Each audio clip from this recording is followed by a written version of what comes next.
This episode of the podcast is brought to you by Bright Island Outreach. Bright Island Outreach is a group of dentists that go down to the Dominican Republic multiple times a year and provide pro bono dental work for the local people down there. They are networked with local dental schools and they take them into the communities with mobile dental units and they do education and hygiene. They teach them how to take care of their teeth and teach them the importance of dental hygiene. They do fillings, they do extractions, they do cosmetics, they do root canals, and they follow up multiple times a year with the people in the DR. So if you're looking for a charity to donate to this year, 100% of the proceedings that you give to Bright Island Outreach goes to the cause.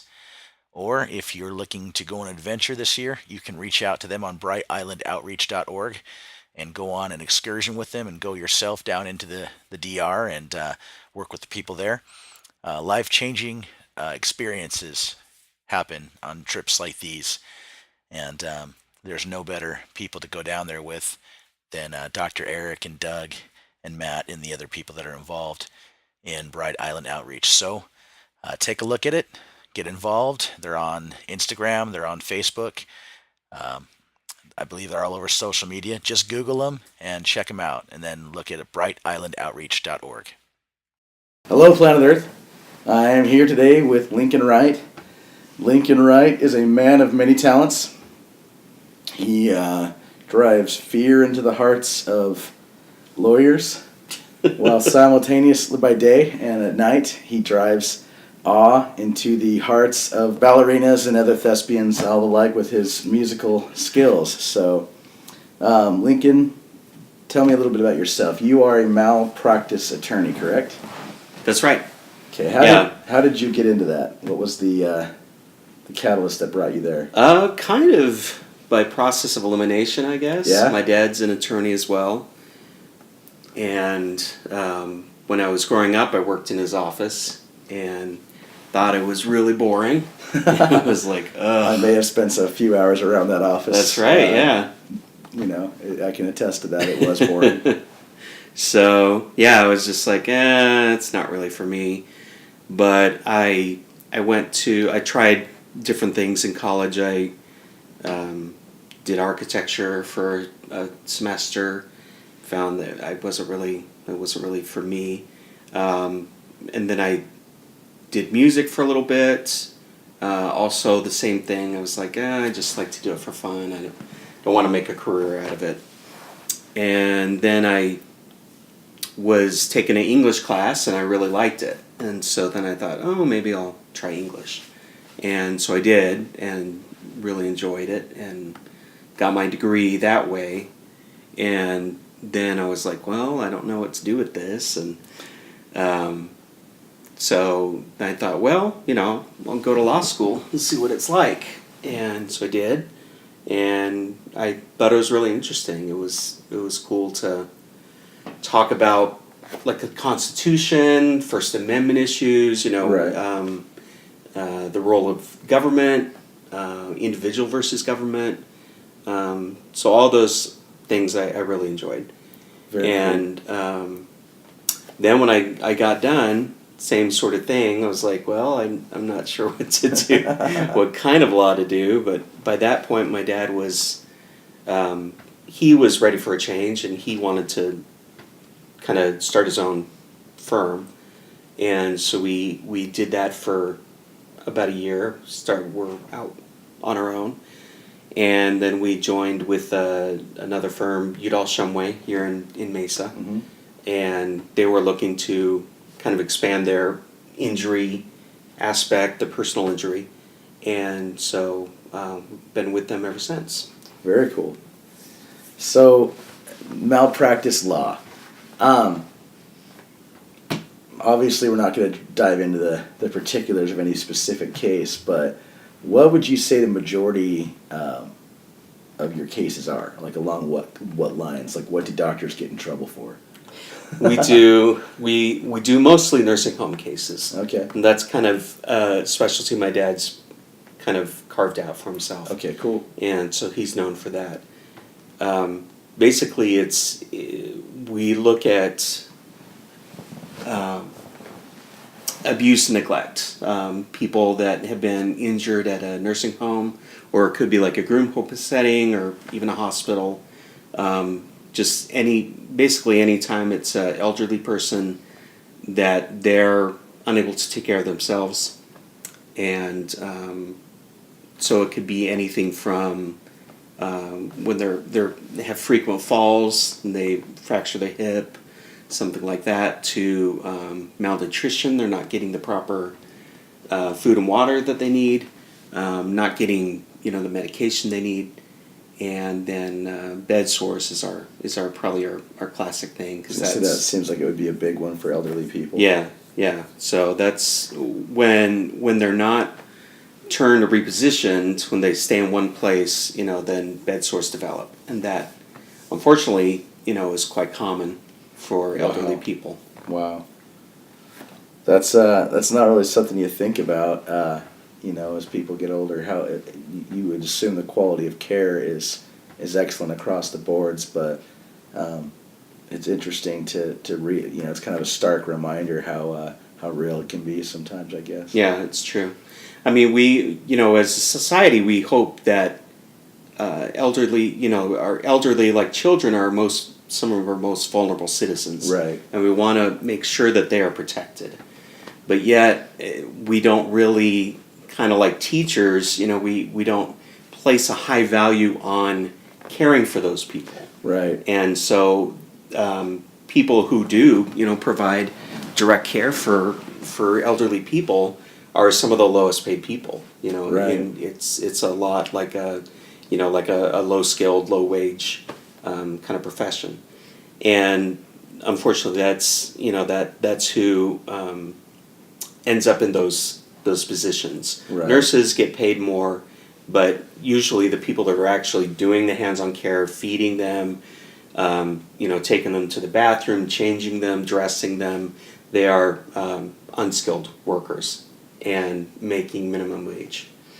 And so what we found is the nursing home business, and it's often a chain that runs dozens to hundreds of nursing homes across the country. They tend to they tend to understaff their facilities. Right. At least the ones that run into care problems. Yeah, I've been in actually a fair amount of nursing homes as a window glazer. Oh, really? When windows break, we go swap them out. So yeah, I've been in, well, a lot more than I wouldn't have been in if I hadn't been a glazer. So yeah, but yeah, I can totally see it. They probably are understaffed. Yeah. Even just walking around, a lot of those facilities are big. Yeah. And there were times where I could walk around for a few minutes before finding someone, or if I did, they would be right in the middle of something, and I'd be like, "Hey, sorry."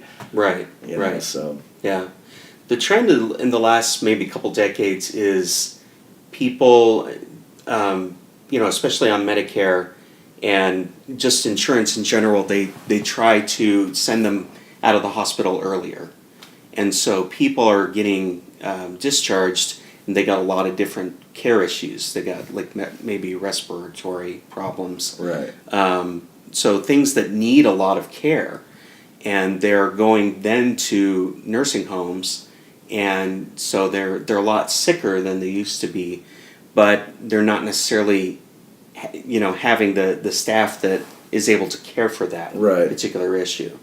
So you have a lot more people that need a lot more care, more complicated sets of problems. That's where it tends to fall through the cracks. And so what we tend to focus on when we're building a case is we look at that. We look at what happened. So it's a bed sore. The person, doesn't get turned and repositioned. They lay on their back for a long time. It usually develops there on the buttocks and the tailbone, and over time it just continues to get worse. If you jump on it right away, and if you start giving aggressive care, they can heal up. They're Right. usually able to then heal that wound. But unfortunately, it doesn't happen a lot of times, and Right. so then it gets worse and worse, and then it gets infected. And when that happens, then the immune system is already weak because there's other issues going on. They're not getting the nutrition they need necessarily, and so then the infection can spread through the bloodstream and they die. Wow. So, unfortunately, that's Dying our from typical. bed sores. I had no idea you could die from bed sores. That's crazy. Yeah, unfortunately, Wow. it does happen. So that when we're building a case, we look at what happens. Okay, so they get an infection, they die. Why did it happen? Right. And so then we try to look at how, what the staffing level was, what the funding level was for the facility. Is it a place where Department of Health Services has come in there time after time and said, hey, you have these problems, you got to fix them. They don't necessarily do that, and so those systems of care start to break down. Right. That's the target that we try to focus on, rather than like a specific nurse that we say, oh, we don't want to blame those people because they're doing the best they can with limited resources. Yeah. And so we tend to focus on the company and the business structure. So Gotcha. that it's kind of it's the malpractice, it's the medicine, but it's also like a business tort or business malpractice. Right. Sounds complicated. It sounds like you almost need to be a lawyer to figure it out. So it's very interesting. I've found a lot of fulfillment of it just because I think it's something that really need. These are people that really need the assistance. Right. And right. You're kind of going to bat for people who really can't do a whole lot for themselves just because of their age. Yeah. So especially, man, I can't even imagine what it would be like to be old in 2017. I mean, if you're old in 1975, it's probably not a whole lot different than being old in 1965 or 1955. People dress a little different, cars look a little different, but for the most part, everything's the same. Mm-hmm. Nowadays, the internet's only been around for, 20 years? It's like 22 years now. It's only really been around in the hands of the general public since 99, 2000. I cannot imagine, having to learn, a technology like that in my 50s. And then have it, even if you set back on it for a year and a half, the way that technology is swarming around the internet so fast in the early aughts, it's just if you just took a year off, and I'm not going to do anything on the internet for a year, by the time you came back, you'd have to learn even so much more. Now it's now it's not just email; it's everything. Right, exactly. Internet. I remember the first time someone explained what email was to me. It was 1997, and I was like, "That's the stupidest idea ever. It'll never take off." Why would you want to do that when you can just send a letter or call someone? I mean, it's just another stupid way to communicate. I think time's going to tell on that one. I'm going to hold out. We'll see if this whole email thing takes off. Yeah, we'll see what the future has in store for that. See who's right on that or not. But no, I think you're right. Not quite ready to admit defeat on that comment yet. So, but it's true, and I think it can be really intimidating. To, like you say, if you step away, then the knowledge you have becomes obsolete, really fast, and things are happening much faster nowadays. Plus, when you take an area where, law, where no one knows anything about it anyway unless you're a lawyer. Computers are one of those things where if you're a programmer, you understand how they work and you make it, or if you're an engineer, you really understand it. But most people out there have general knowledge about what a computer is. When it comes to law, you don't have to go very far out into the weeds before there's a drop off, and it's steep. Yeah. So it's the law becomes so complicated, and it's sad because I think the law affects everybody. We all have to abide by the law, but yet it's so hard to understand, Right. you know, and so right. The rule of, and that's the thing is no matter what your ideals are, no matter what you identify with, whether you're the left, the right, whether you're an anarchist or whether you're a socialist or whatever, everyone respects the rule of law. And it's that respect for the rule of law that allows you to have a civilized society. And yet the law is so complicated and there's so few people that actually understand it. yeah, it is. I would like to see the law become more simplified so that the average person can understand, or at least how to navigate the system. You know, how would you do that though? How would you simplify law? How would you make less law or make law? How would you clean up law? Would you have to repeal and replace, or do you just can you? I mean, you know the system better than I do. Can you go into a law and just revise it? I mean, what really can be done? And is it just one law, or is it many laws that affect one aspect of a system? Like a flaw in a system, is that representative of one mistake in the law, or is it representative of 10 mistakes in the law? You know, I mean, it just gets so complicated so fast. I think both. I think one, we can do a better job educating people, especially in school. You know, Right. start young and start to develop a little more understanding and literacy with the law. You bring back civics and local civics and Right. you know, state civics, things like that. But especially things like take divorce. You know, Mm-hmm. there's so at a local and a state level, there's so many complexities to it that I don't think necessarily have to be there. So I think that is a place where you can maybe simplify some of the laws. Well, divorce is crazy. That's a great example because there's so much obvious gender bias.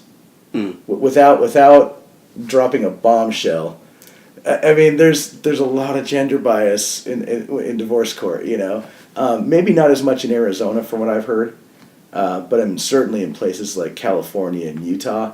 I mean, I've known people that have gotten divorced in those states that are just, what? You have to pay your ex how much for how long? Like, Yeah. what? You guys were married a year, you know. Right. I mean, so I mean, divorce is a crazy one. I mean, that's something where you could probably spend a lot of time reforming the law, and it would probably do a lot of people really good, a lot of good, you know. Yeah. Of course, everybody that got divorced up to the very last minute of that reform would be, you know, Kicking pissed. themselves. You know, you Yeah. imagine the guys that got divorced on Friday, you know, paying $5,000 more a month in child support than the guy that got divorced on Monday. Yeah, that's true. That's not really my field, so I can't really Right. speak to it. But you know, I just see in general when someone is trying to do it themselves without a lawyer, it gets really hard to understand. Yeah.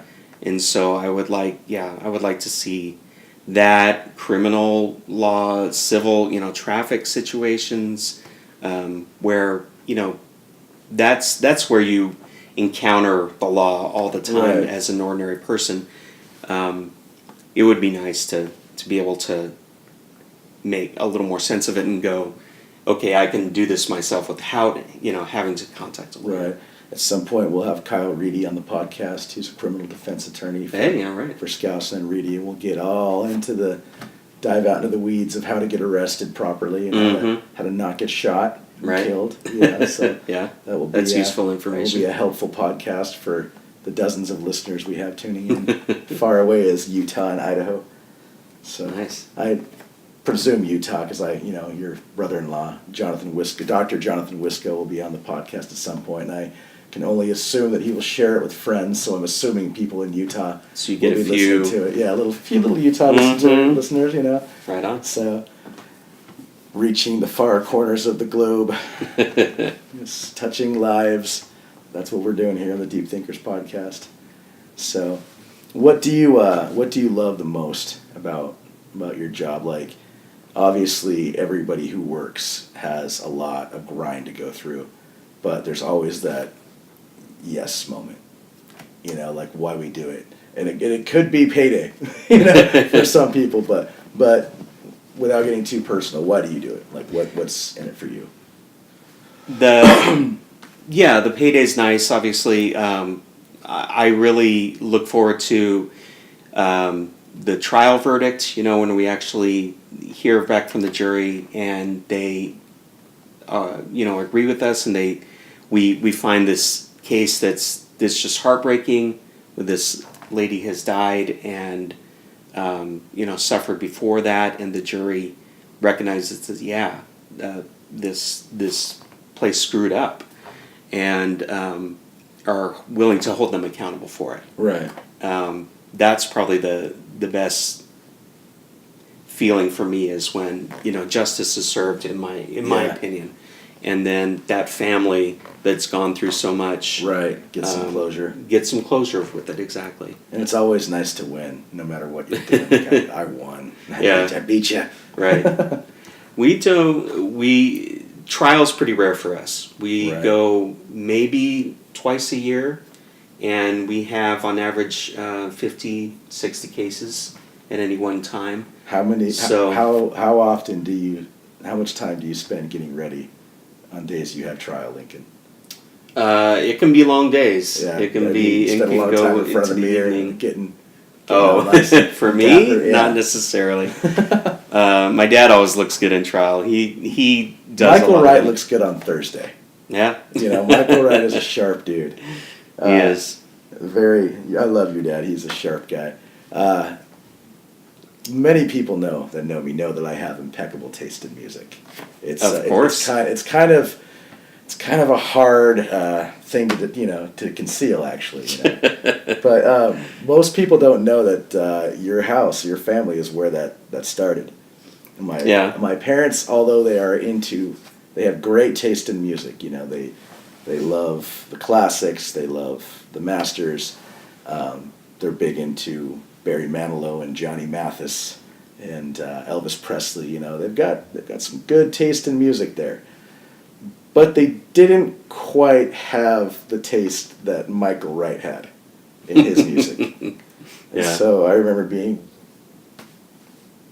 How old were you guys when you moved into that house? Not the one across the street from me. For people who haven't figured it out yet, Lincoln's my first cousin. His mom and my mom are sisters. So when you moved to that second house in my neighborhood, how old were y'all? Oh, that was when I was a teenager. So I was probably 8. Yeah. Young. Right. Young. So I remember you. Yeah. Basically all growing up. Just little, but old enough to be a kid. Old enough to start getting annoying little opinions and finding out what I like and what I don't. And the Wrights had a swimming pool, and so we were over there all the time, just living in the pool during the summer. All the time in the pool, and they had a bathroom that had a door going outside, and that bathroom led into Lincoln's room, where they had, through their closet, they had an office which was had another door that had access to it, but the main access was through the closet. And in there, Uncle Mike had an office. That's where you had a lot of your musical equipment. Mm-hmm. Yep. And they had this crate that had music of its own playing from it. Something kind of angelic sounding. Every time you look at it, would hum from it. There was light coming from it as well. I don't know if it actually sat on the table. It might have just been hovering in midair. Right. But inside this was the Beatles, Led Zeppelin, Jimi Hendrix, the Stones, Van Halen. I have to come clean. I read the lyrics on one of your Van Halen CDs. I did not think they were appropriate for you, so I hid that. My bad. That's where I went. My bad. Been looking all this time.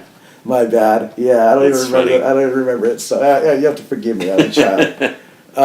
I don't know how much damage I did scratching CDs, but I imagine it was somewhere in the mid to high triple-digit range over time. But I forgive you, dude. But Uncle Mike was doing personal injury back then. He was doing well. He could afford more CDs. The economy was good. Right. It was the mid '90s. So early '90s. But Yeah, I learned a lot about music from your house. And That's where you got exposed to some of that a lot music. of good music. My brother, not the best taste in music. You know, we had differing tastes in music, as anyone can imagine. But yeah, my sisters were into Whitney Houston and Paula Abdul, and Yeah. you know, 80s pop. yeah, lots of '80s pop going on in the Smith home. Mm-hmm. So not any real good music, and then grunge happened, Yeah. and That was about your time. oh I mean, yeah, that was that was your age. 7th grade, 8th grade when Nirvana came on the scene. Mm-hmm. And for me, my introduction to grunge was, and I actually, so I found a tape of Bad Motorfinger by Soundgarden. Mm-hmm. And if you're not familiar with that CD or that album, it's got Outshined on it, which kicks ass. And it's got Rusty Cage, which is another just epic song. And it was covered by Johnny Cash. And both versions of the song are great. But I listened to it, I was like, what is this? Where has this been? Uh-huh. Taking that step a little further, it's not too often when a rock star passes away that I really, really get bummed out. But when Chris Cornell passed, I really got bummed out. It was such a surprise, too. And here's the thing. Here's why I was so bummed. I met Chris Cornell in Utah. Did you? Yeah. Wow. I was working for the Kollective. That's Collective with a K. Corey Adams, who owns the Hale Theater in Mesa, Arizona. He also owned the Avalon Theater in Salt Lake City. He owned the Lo-Fi in Salt Lake, and he owned the Great Salt Air in Salt Lake, along with the Loading Dock and a few other small venues. But total OG in the music industry. And his company that I worked for 7 years up in Utah was called the Kollective, spelled with a K. And I was working at the Avalon. It was during Sundance, so this was probably in 2009 or 2010. And Chris Cornell had just put out an album with Timbaland, of all people. And they were all in town for Sundance, and they came through. Timbaland and Chris Cornell did a show for about 800 people at the Avalon. The Avalon's kind of a gritty place. It's now a children's theater. Oh, really? But it's basically indestructible. It had wood benches that were bolted into the concrete, you know, and a nice big stage, but just pretty, not where you'd expect Timbaland and Chris Cornell to be playing a show. I was at a Buckethead concert up the road working. And Buckethead is just, he played with System of a Down, he's played with a bunch of different bands, but he's just a guitar shredder. Wears a popcorn bucket on his head. Nice. So it's a good thing his parents named him Buckethead. Right. Yeah. That person really worked out for him. Later on in life, you know. So who's laughing now? You know, when people laugh, you name your kid Buckethead. Now, anyway, so I came back to work the show with Chris Cornell. And my job was to take Chris from the venue to his Tahoe. And so I just sat there and watched the show. Dude is 30 feet away from me. Yeah. Just rocking out. I mean, I still remember what he was wearing. He was wearing a white V-neck and black pants. And sometimes his hair was real long. His hair was, you know, just about around his chin. You know, so longer, but not as long as it usually is for Chris Cornell. And I was just watching the show. I was just watching him rock. He did all of this new material. He didn't do any of his old stuff. It was all electronic music. But that guy has a voice of an angel. And he really does. I love his voice. Yeah, his scream and his high notes are just, it's the same voice all the way up. You know, and it doesn't change. It's just amazing. And when I was walking him to his car afterwards, it's wintertime in Salt Lake. It's snowing. It's cold. I just said, "Hey, man, I just want you to know I grew up in a very strict religious household where they really controlled what I listened to a lot when I was younger. And I found a copy of the cassette tape for Bad Motorfinger. And I listened to it, and it changed music for me, man. Like, thank you for all the music you wrote. Thank you for all the good times I had with my friends to your music. You wrote a huge part of the soundtrack to my life." And dude stops, gives me the biggest double arm bear hug. Aw. Pushes me away, keeps his hands on my shoulders, and said, "Thanks, dude. Thank you a lot, man. Thanks. That's why we do it. Like that means a lot." It gets better, Lincoln. He gets cooler from this moment. Okay, Yeah. like I was just like, "Oh yeah, dude." Because I've met rock stars that are assholes, and Yeah. so when you kind of and I kind of opened myself up there a little bit, like, "Hey, dude, like your talent affected my life," and when you do that, the last thing you want is for someone to shit all over it. But he gets in the Tahoe and he goes to the end of the parking lot, little parking lot, maybe 50, 60 feet. And at the end of it, there's a bunch of adults there, maybe 15 adults there with stuff to sign. And not kids, we're talking adults. Chris Cornell gets out of his Tahoe in the snow and not only signs the stuff for those people, but another 20 people had walked up. And he signed all that stuff, took all the pictures, all the selfies, and then everybody walked away. He was the last person to walk away. He stood there for a couple seconds by himself and then got in the Tahoe and took off. He had taken care of everybody. And I was watching it from the distance, and I was just like, wow, that is a damn rock star. That guy went out there, crushed the performance, got paid, gave the fans what they want, and got the hell out of Dodge. Yeah. Like, I was just, and that man had not lost touch with his fan base. That's really cool. And I've heard other stories like that from other people that I know that have told me, yeah, I met him too, and he was cool as hell too. Yeah. So, I mean, for someone to go out like that, it was just like, it bummed me out. I listened to all my old Soundgarden jams. And I made sure that they were on YouTube, Soundgarden's YouTube, so that Soundgarden got the money for him and not some joker, ripping songs to make money off them by putting a little music video together. Not that there's anything wrong with that, but, I made sure that Audio Slave got the plays. I made sure Soundgarden got the plays. Nice. But yeah, a lot of that love I have for music spawned right in the Wright's home. Not to be confused with the Wright House, which is a different place entirely.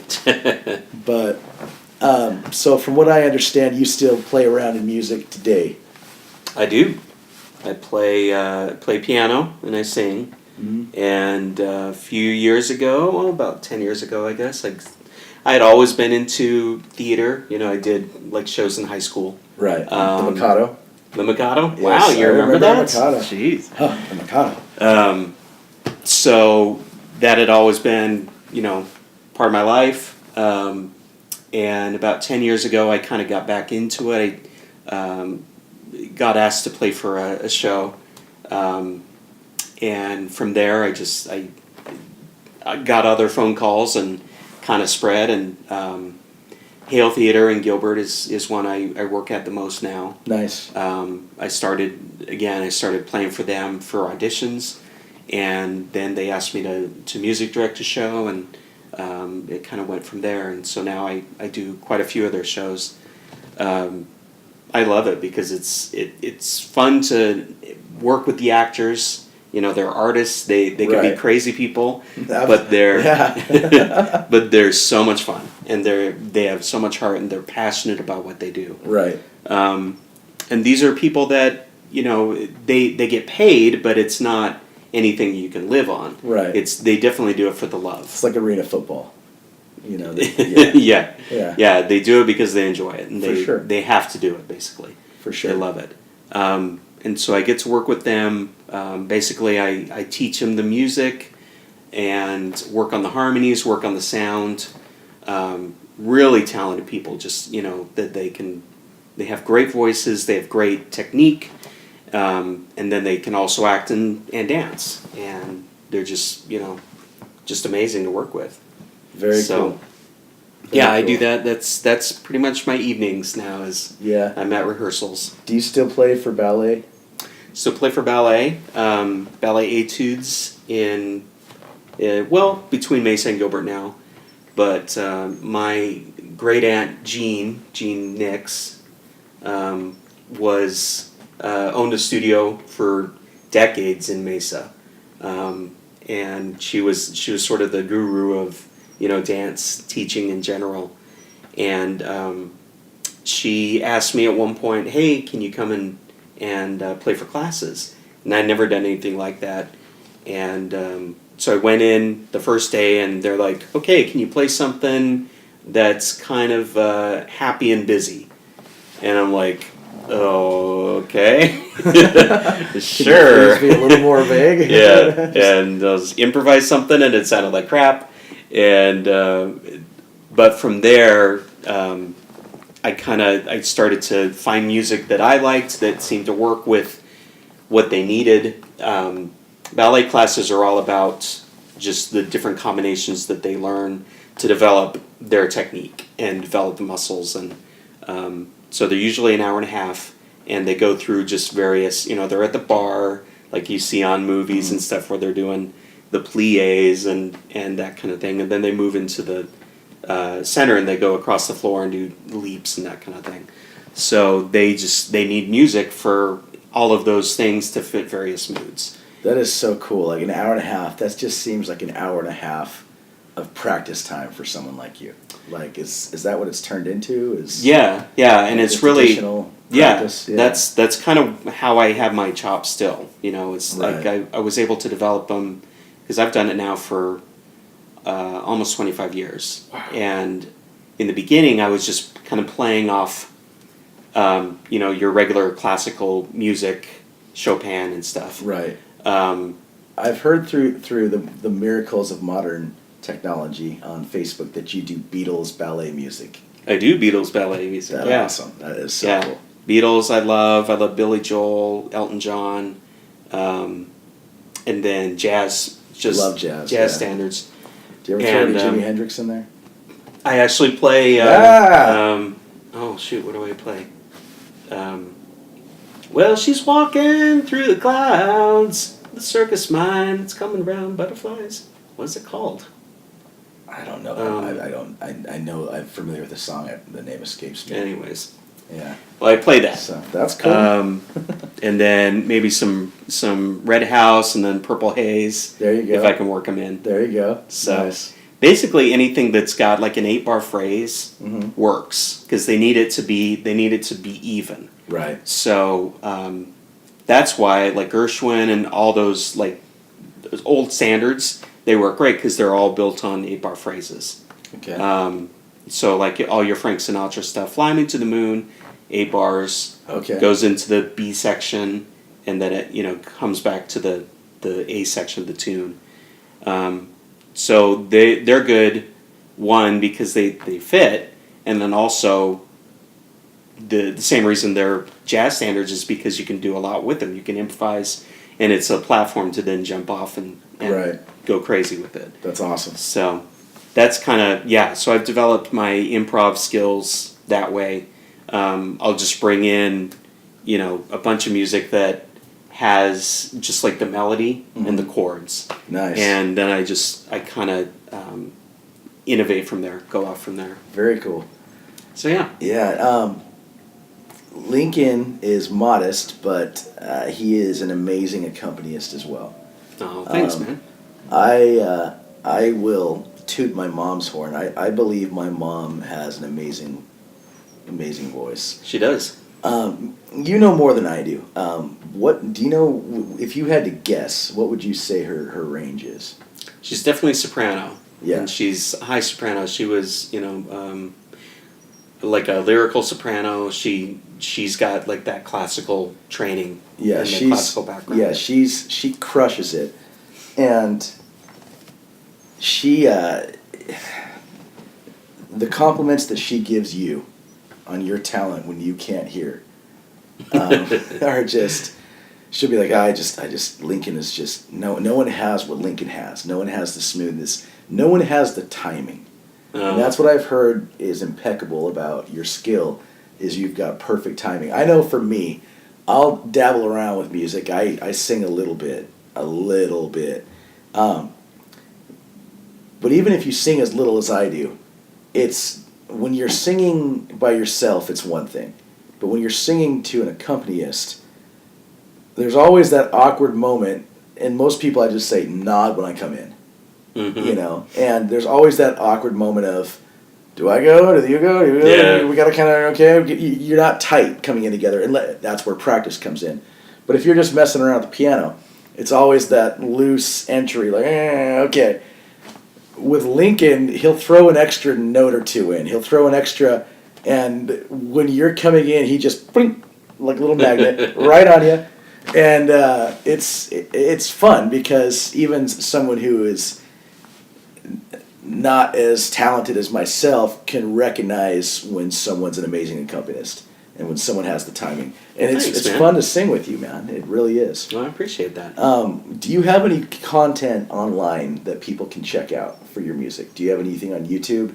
Do you have anything anywhere? I just got my newest album, my new CD of ballet music. It's for ballet, but it has some Beatles on it and other pop music and classical. It's called All I Ask of You, and it's available on iTunes. Very cool. All right, so spell your name so that the masses. Lincoln Wright, LancolnWright. Very good. Right on, and that's ballet music. Well, I'm glad. I didn't even know you had a new CD out, Lincoln. I'm glad we got to plug that. Brand new. Yeah. Very cool. Right on. So, but that is basically what I asked you to talk about tonight was music and law. Two very closely related topics: malpractice law and music, particularly ballet music. Right. So, do you do any acting still at all, or is it just the musical Only side? if they can't find anybody else, then I'll get on the stage. Like, all right, let's dust the skates off. Yeah. I don't feel like I have the acting skills, the chops. Yeah. I can sing, but, acting, I feel like it's not You quite do have there. an amazing voice as well. Well, thank you. So yeah, I've done a couple shows.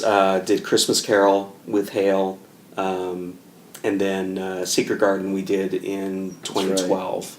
That I was in the ensemble because they needed somebody, and but yeah, I don't know. I'm kind of getting on there. I'm 45, so it's not. It's a little more grueling than it used to be. Right. Especially their schedule is like 6 shows a week for like 7 weeks. So it sounds like a young man's game. It's a young man's game for sure. So you're plenty content to be the puppet master controlling the music behind the screen. I do. I enjoy it. It's fun to see a show come together, especially working with the director. That's awesome. We have great directors there, and just to collaborate with that team that wants the show to become magic. Right. That we want an audience to leave the theater smiling and singing the tunes and absolutely. So that's kind of our goal. Cool. Do you have any shows coming up? Joseph and the Amazing Technical Dreamcoat is next. That'll be mid-August, basically at Hale. Cool. We're going to start rehearsals for that real soon. So this will be out in time for people to hear that. Hey, nice. All right, cool. All right, Lincoln, thank you for your time. Just a moment there, Planet Earth. Right there is where I had originally planned to stop the podcast. And so Lincoln and I said our goodbyes, and I went home and edited the podcast. And it was only then that I realized I had talked up Lincoln's mad skills as a singer and an accompanist, and then we kind of left it at that. We didn't get the money shot.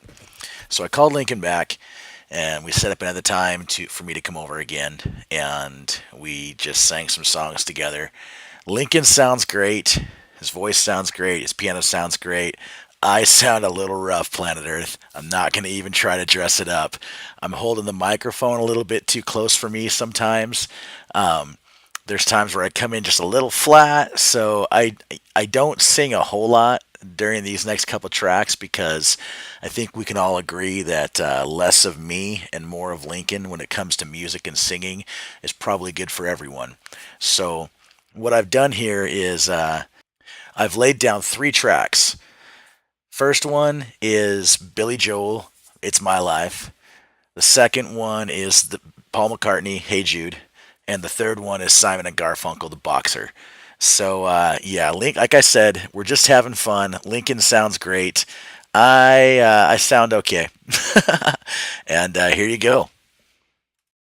Alrighty, here we go, sir. All right.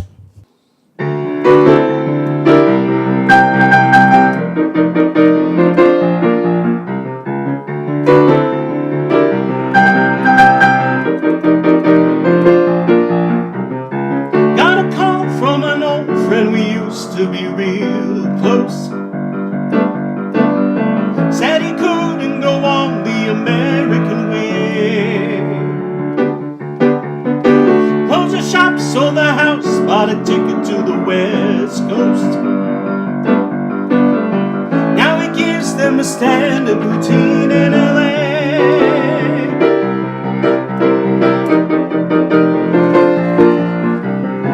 I don't need you to worry for me, 'cause I'm alright.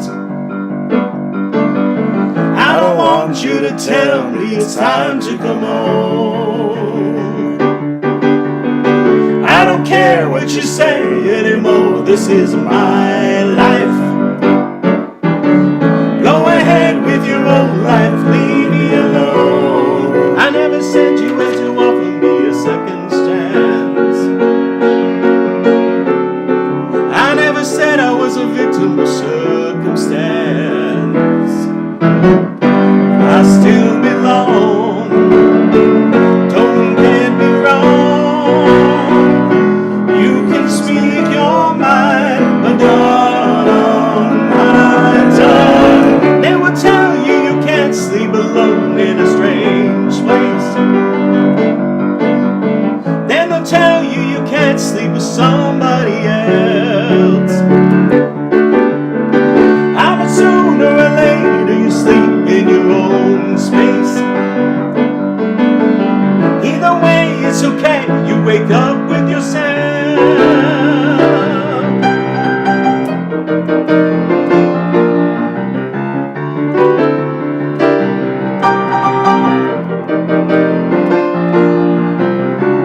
I don't care what you say anymore, this is my life. Your own life, leave me alone. Keep it to yourself, it's my life. Keep it to yourself, it's my life. Yeah. Yeah, nice. All right, Way man. to spot me, Jess. Yeah, for sure, Thanks. dude. For sure, throw a little bass out there, you know. Anything else that you want That's to throw good. out there? Yeah.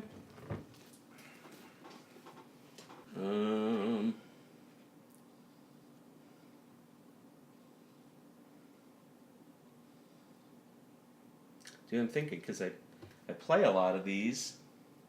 I don't necessarily sing. Dude, you want to do Hey Jude? Okay. And on this one, I'll jump in and out. Hey Jude, don't make it bad. Take a sad song and make it better. Remember to let her into your heart. Then you can start to make it better. Hey Jude, don't be afraid. You were made to go out and get her. The minute you let her under your skin, then you begin to make it better. And anytime you feel the pain, hey Jude, refrain. Don't carry the world upon your shoulders. Well, you know that it's a fool who plays it cool by making his world a little colder. Da da da da da da da da. Hey Jude, don't let me down. You